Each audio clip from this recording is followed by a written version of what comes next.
Hello everyone. आज मैं रविंद्र प्रताप सिंह आप लोग के साथ सर्कल्स के कुछ इम्पोर्टेंट क्वेश्चंस को लेकर आ गया हूँ। हम लोग ने सर्कल्स के बारे में वैसे ही पढ़ लिया था, सारे के सारे थ्योरम्स कवर कर लिए थे।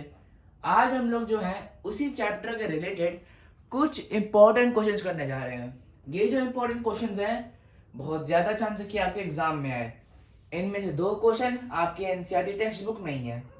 तो इन 2 क्वेश्चंस के लिए सबसे पहले उन दोनों को ही करते हैं। आपको अपनी टेक्स्ट बुक उठानी है, एक्सरसाइज 9.2 खोलना है। ठीक है, एक्सरसाइज 9.2 खोलेंगे तो उसमें टोटल मिला के 6 क्वेश्चन है। 6 क्वेश्चन है उसमें। तो जो 5th और 6th क्वेश्चन है ना, वो दोनों कुछ ज्यादा ही टफ है और समझ में नहीं आता है ज्यादातर पहली बार में, पर मैं आपको उनको वो क्वेश्चंस अच्छे से समझा दूंगा।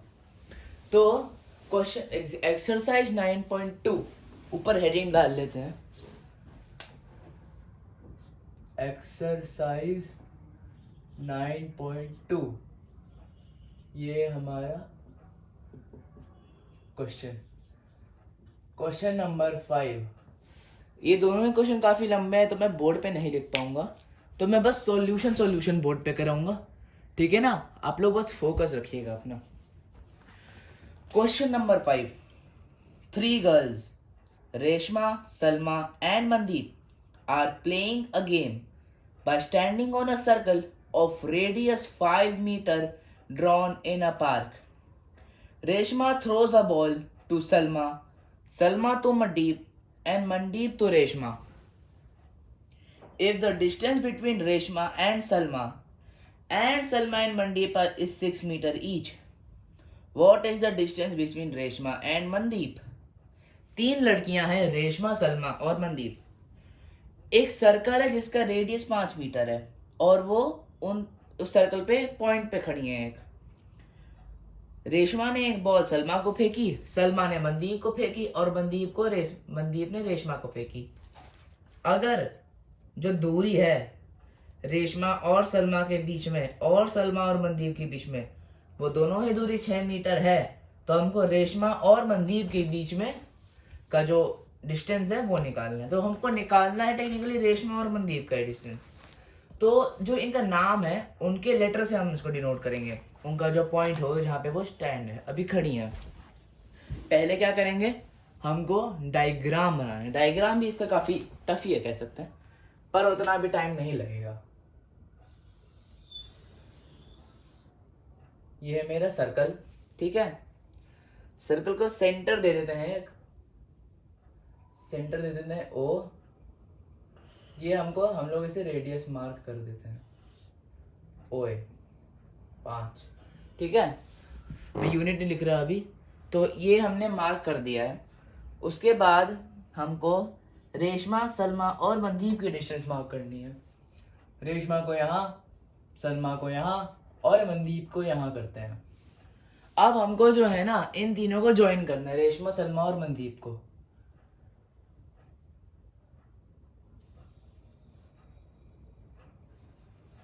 ये मैंने किया, इनको ज्वाइन। ठीक है, इनको ज्वाइन कर दिया है मैंने। ये हमारा डायग्राम बन रहा है। अब इसके अंदर कुछ कंस्ट्रक्शन की भी ज़रूरत है। हमको कंस्ट्रक्शन करना है, आर एम पर एक परपेंडिकुलर बनाना है और O N R R S पर एक परपेंडिकुलर बनाना है। तो देखा जाए तो ओ आर को अभी हम लोग कर देते हैं join, same with O M, तो वो दोनों रेडियस बन जाएंगे रिस्पेक्टिवली। ठीक है, उसके बाद अगर मैंने इस पॉइंट को x मार्क किया तो मुझे यहाँ पे एक परपेंडिकुलर बनाना है और यहाँ से आर एस पर भी एक परपेंडिकुलर बनाना है। इसका नाम हम लोग n दे देते हैं। ठीक है, इसका नाम हम लोग क्या दे देते हैं, n। तो अब हमको लिखना है गिवन। यहाँ पर हम करेंगे सॉल्यूशन। ठीक है, यहाँ पे बाद में करेंगे, यहाँ से शुरू करते हैं। यहाँ पर गिवन लिखते हैं, given O A equals to 5 metre, R S is equal to S M is equal to 6 metre. ठीक है, ये हमने लिख दिया है। अब हम लिखते हैं to find R M is equal to what, question mark. Construction, draw perpendicular O X on R M perpendicular O N on R S. ठीक है, ये मेरा गिवन, टू फाइंड और कंस्ट्रक्शन हो गया। Given, to find, construction. ठीक है ना, यहाँ तक समझ में आया। मैंने कंस्ट्रक्शन क्यों किया है वो भी अभी हम लोग आगे जाके समझेंगे। तो अभी के लिए आप यहाँ तक देख लीजिए एक बार प्रॉपर व्यू में। ठीक है, देख लिया। अब हम लोग बढ़ते हैं प्रूफ की तरफ। प्रूफ को मैं एक काम करते हैं हम लोग यहाँ पे करते हैं। ठीक है, इस जगह को भी बचा के रखते हैं क्योंकि इनको भी देखते रहना जरूरी है। तो अब हम लोग बढ़ते हैं इस क्वेश्चन के प्रूफ की ओर। Proof, PROOF, proof. प्रूफ क्या है इस क्वेश्चन का? Since a perpendicular from centre bisect chord, ये तो पता ही है हमें, ये थ्योरम बताई थी ना कि इस सर्कल के सेंटर से परपेंडिकुलर एक कॉर्ड पे अगर जाती है तो वो उस कॉर्ड को बाइसेक्ट करती है। ठीक है, तो यहाँ पे लिख देते हैं perpendicular from centre bisect chord, so twice of Rx is equals to Rm और twice of Rn is equals to Rs। इतना लिख दिया, ठीक है? हैं? इतना लिख दिया, इतना आया आप लोग को समझ में? अब हम लोग लिखते हैं, देखिए Rs की जो लेंथ है वो दे रखा था, तो Rn is equal to NS is equal to 3 metre. ठीक है, हमको RS और SM की वो दे रखी थी, है ना? तो अब हम लोग देखते हैं ट्राइंगल। अब हमको ट्राइंगल देखना है। कौन सा ट्राइंगल? Triangle ORS। ठीक है, इसको थोड़ा एक्सटेंड भी करना था एक्चुअली। इस ट्राइंगल देखते हैं, ट्राइंगल ORS। इसके अंदर एरिया क्या होता है? Half into base into height. क्या होता है area? Half into base into height.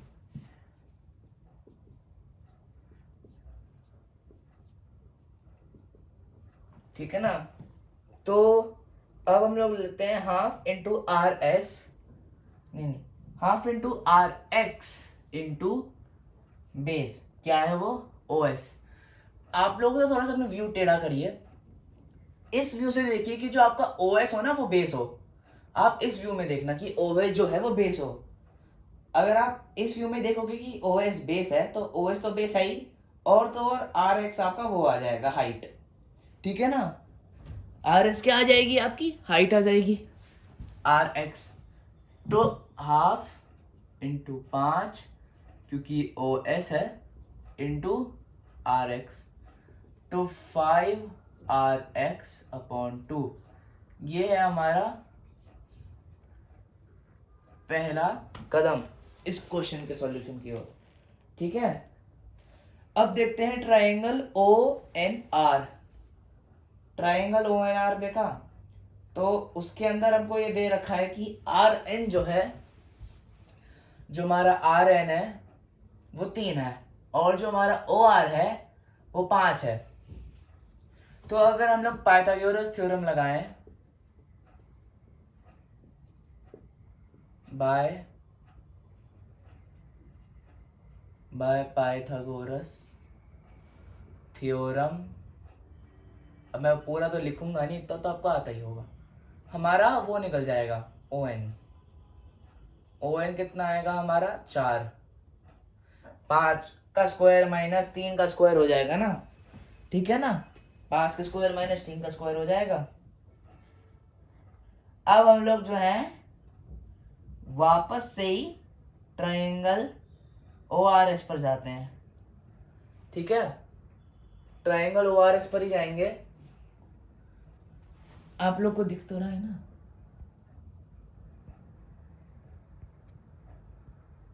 हाँ अब ठीक। अब हम लोग वापस से ट्राइंगल ORS पर जाते हैं। अब आपको अपना व्यू बदलना पड़ेगा। अब आप इस व्यू से देखना कि RS बेस है। अगर हमारा R और S बेस है तो ON मेरी हाइट आ जाएगी।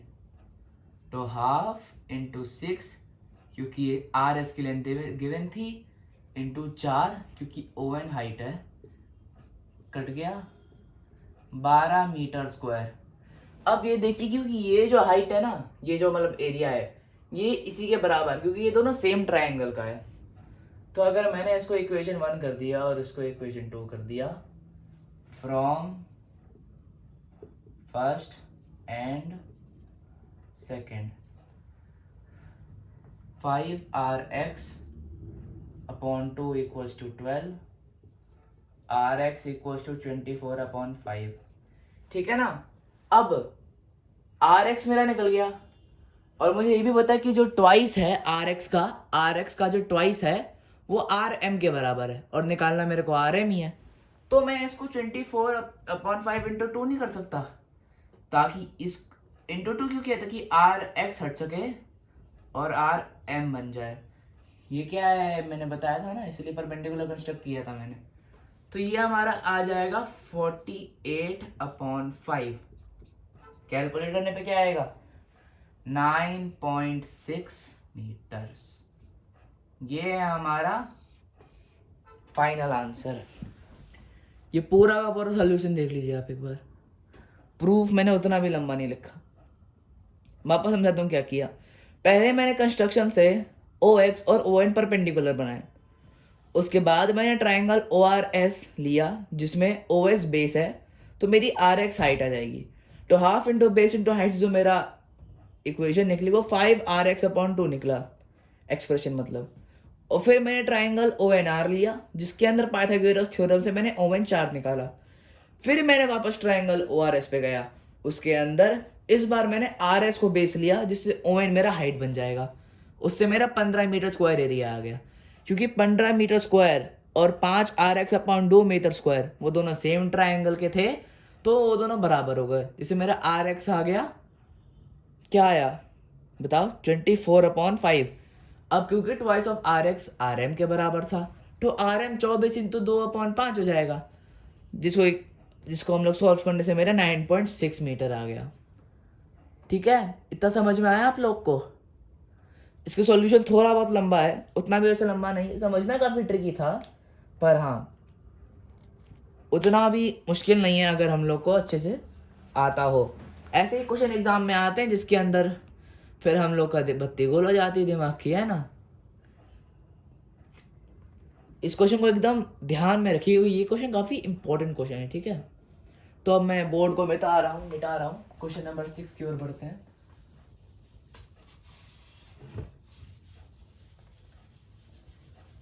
क्वेश्चन नंबर 6 भी कोई कम नहीं है।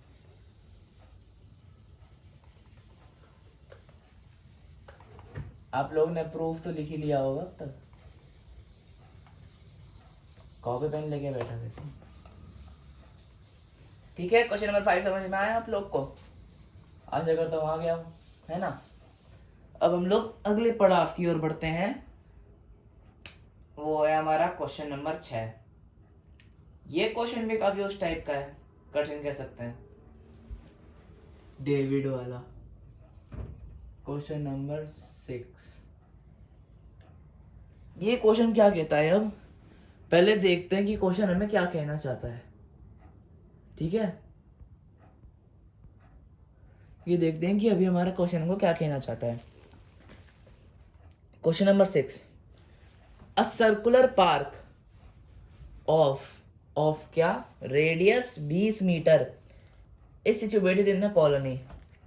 3 boys, Ankur, Saeed and David, are sitting at equal distances on its boundary, each having a toy telephone in his hand to talk each other.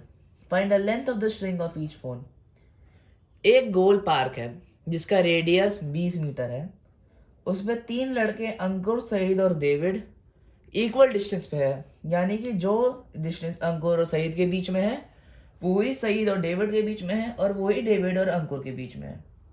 तीनों के पास एक टॉय टेलीफोन है, हमको बस टॉय टेलीफोन का स्ट्रिंग की लेंथ निकालनी है। ठीक है, समझ आया आप लोग को क्वेश्चन हिंदी में? अगर आपको समझ में आ गया हो तो अब हम लोग बढ़ते हैं इसके भी प्रूफ की ओर। सबसे पहला स्टेप क्या है हमारा? सबसे पहला स्टेप क्या है? हमको डायग्राम बनाना है ना? तो हम लोग बनाते हैं इसका डायग्राम। मैं आशा करता हूँ ये उतना भी ज़्यादा स्पेस ना ले, क्योंकि इसका ये जो क्वेश्चन है ना काफ़ी ज़्यादा टफ भी है, क्योंकि 9th में पहली बार अगर आप ये क्वेश्चन देखोगे ना आपको नहीं आएगा समझ में। वैसे तो अगर आप कहीं वहीं जाते होते होंगे तो आपको ज़रूर आ सकता है, पर हाँ प्रैक्टिस मेक्स परफेक्ट। नहीं आएगा कोई बात नहीं, करेंगे फिर करेंगे। हम लोग इसको सेंटर दे देते हैं, वो इस पर 3 लड़के लगाते थे, अंकुर, सईद और डेविड। अंकुर, सईद, डेविड, तीनों को ज्वाइन।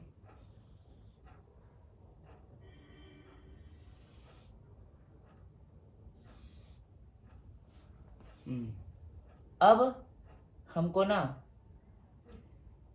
थोड़ा सा इसमें भी कंस्ट्रक्शन की जरूरत है। बताऊं क्या? इसके अंदर हमको परपेंडिकुलर बनाने पड़ेंगे, ठीक है ना? इसके अंदर हमको परपेंडिकुलर बनाने पड़ेंगे। Draw perpendicular S Q. हमको अब एक परपेंडिकुलर एस क्यू बनाना है एडी पर। मैं ना सेंटर ना 1 मिनट वो कर देता हूँ, पहले परपेंडिकुलर बना लेते हैं।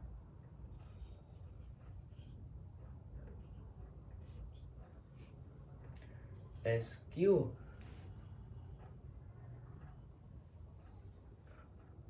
ये भी बन गया, ए और ये, इनका नामकरण कर देते हैं जेड आर। इसको हम लोग आर कर देते हैं, इसको हम लोग जेड कर देते हैं। ठीक है, ठीक है ना? ये हमारा फिगर है। अब हम लोग यहाँ पर गिवन टू प्रूव कंस्ट्रक्शन लिखेंगे।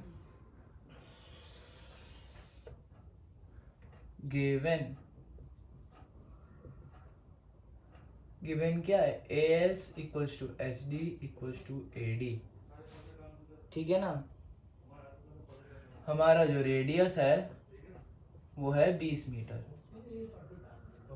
यहाँ पे लिख देते हैं टू फाइंड, अभी के लिए लिख देते हैं ए एस क्या है। ठीक है, इस क्वेश्चन के कोई भी मतलब क्या है, एच डी क्या है, ए डी क्या है, वो सब तो इक्वल तो ही रखे हैं। तो अब हम लोग कर देते हैं construction. Draw perpendicular S Q to A D, perpendicular D X to A S, perpendicular A Z to S D. ये हमारा construction given to prove construction मैंने लिख दिया है, गिवन टू फाइंड कंस्ट्रक्शन।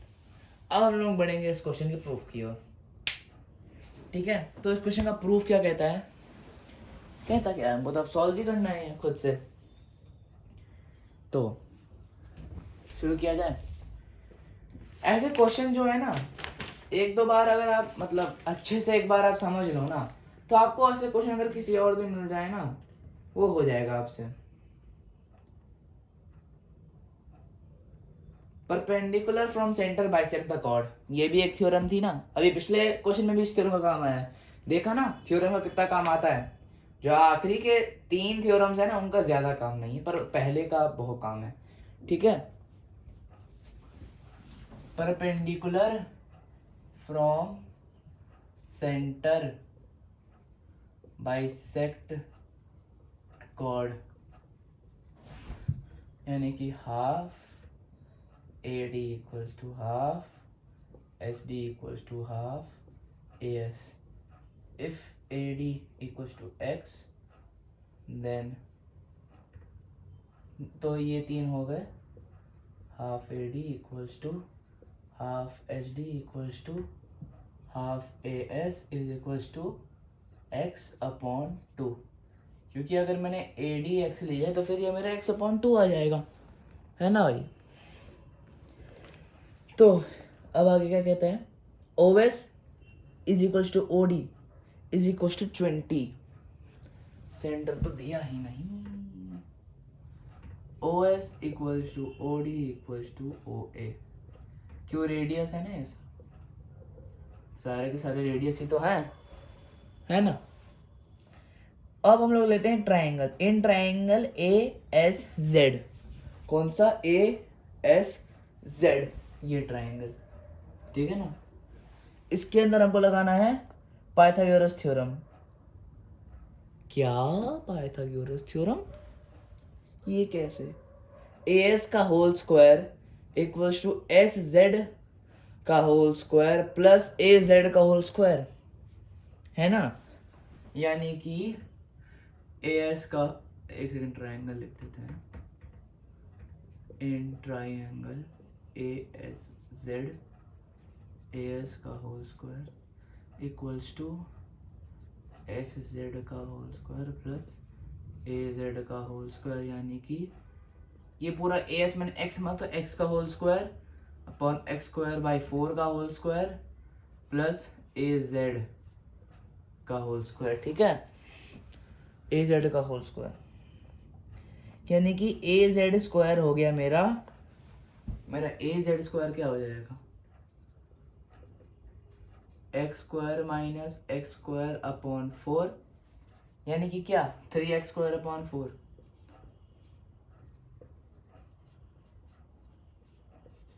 ये आ गया। अरे 4x स्क्वायर अपॉन 4 कर दो ना, ऐड करने पे फ्रैक्शंस है ना वो, यानी कि ए एस आ गया मेरा √3x अपॉन 2, ए एस मेरा क्या, ए जेड मतलब A Z is equal to √3x by 2 squaring root both side, ठीक है, बोथ साइड को स्क्वायर रूट करने पर ये आएगा।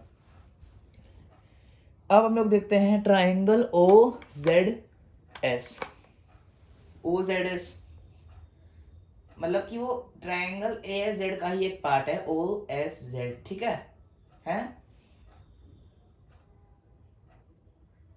इन ट्राइंगल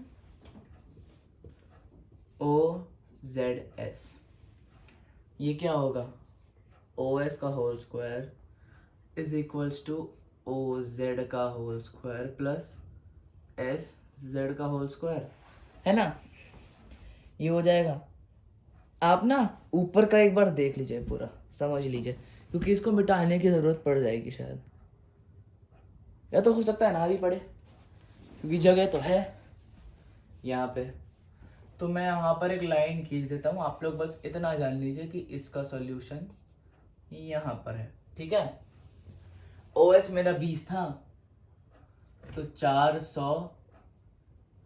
400 मेरा 20 का होल स्क्वायर हो गया ना, ठीक है। आप लोगों ने एक चीज देखी क्या,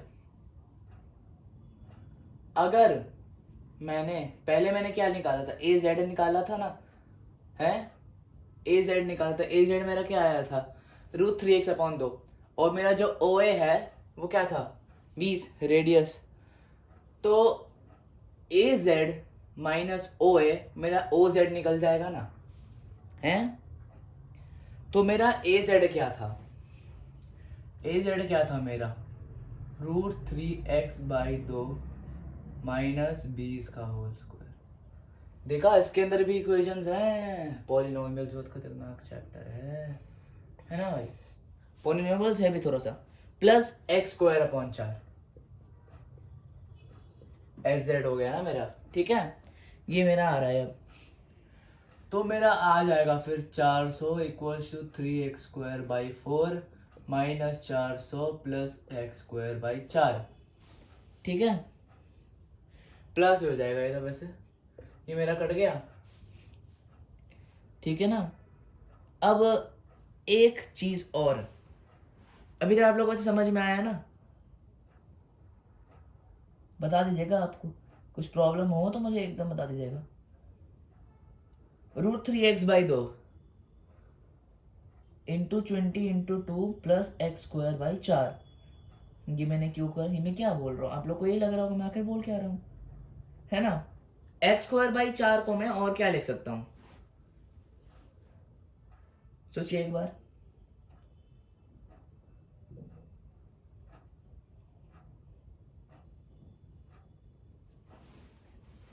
आपको पता है थोड़ी सी मेरी भी गलती है, बताऊं क्यों, क्योंकि मैंने ना एक प्रॉब्लम हो गई है, हमसे भी होती है भाई प्रॉब्लम्स, डोंट वरी, पर सॉल्यूशन भी है मेरे पास, ऐसा नहीं है मेरे पास सॉल्यूशन नहीं है। मुझे ये पूरा का पूरा मिटाना पड़ेगा, ठीक है, देख लीजिए आप लोग, देख लिया होगा अभी तक तो आपने, मैं मिटाने जा रहा हूँ।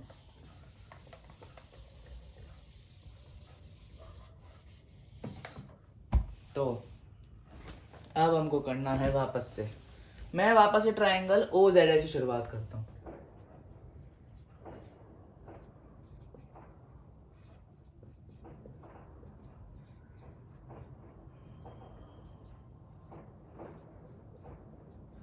मेरा ये 400 आ गया था, √3x/2 - 20 का होल स्क्वायर प्लस ZS यानी कि x²/4। a² + b² प्रॉपर्टी पढ़ी थी पॉलिनॉमियल्स में आप लोग ने, तो मेरा क्या हो जाएगा 400 = a² + b² - 2ab, है ना, -2ab था, -√3x/2 2b, ये आ गया मेरा 400 से, मेरा 400 कट गया, ठीक है, हैं √3x और ये कट गया मेरा 2, ठीक है ना। तो अभी मेरा क्या निकल के आएगा, 0 = 3x²/2 -√3x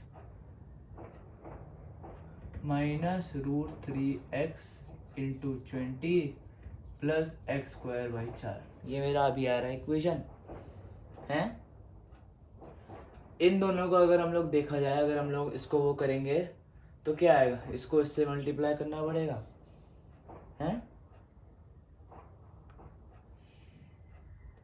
अच्छा ये भी तो 4 हो गया, तो मेरा आ जाएगा 3x²/4 + x², अरे ये दोनों के तो नीचे वाले 4 है ना, x² -√3x × 20, ये मेरा फिर हो जाएगा 0 = 4x²/4 -√3x × 20, ये कटा, तो मेरा आ जाएगा x² = माइनस,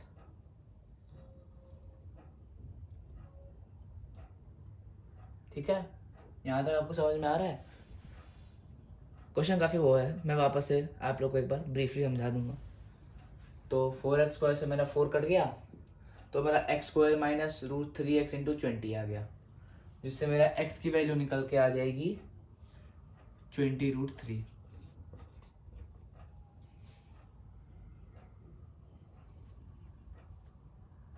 ये है मेरा x मैंने क्यों किया, x मेरा वो था ना स्ट्रिंग की लेंथ, तो ये है मेरे स्ट्रिंग की लेंथ।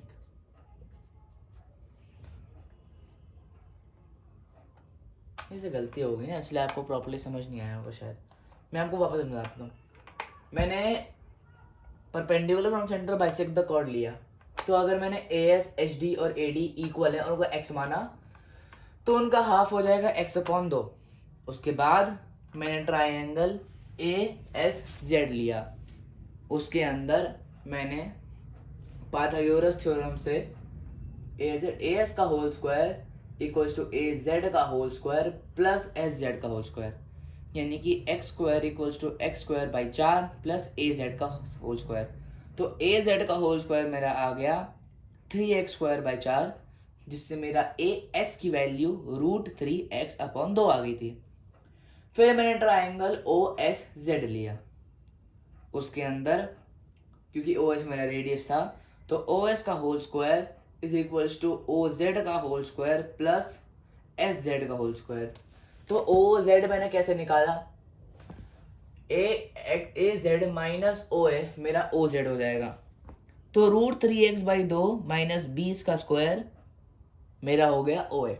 उसके बाद ए स्क्वायर माइनस बी स्क्वायर की प्रॉपर्टी लगा के थोड़ा बहुत कटम पीटे करके मेरी x की वैल्यू 20√3 आ गई। ठीक है, आप लोगों को समझ में आया इतना? तो आज की वीडियो के लिए इतना ही। आज की वीडियो में हमने एनसीईआरटी के 2 मोस्ट इंपॉर्टेंट क्वेश्चंस कवर कर लिए हैं। आपको अगले वीडियो में मिलेंगे, कुछ और क्वेश्चंस करेंगे या कोई नया चैप्टर भी शुरू कर सकते हैं। तो तब तक के लिए बाय बाय, जय हिंद, जय Bharat. Please like and subscribe.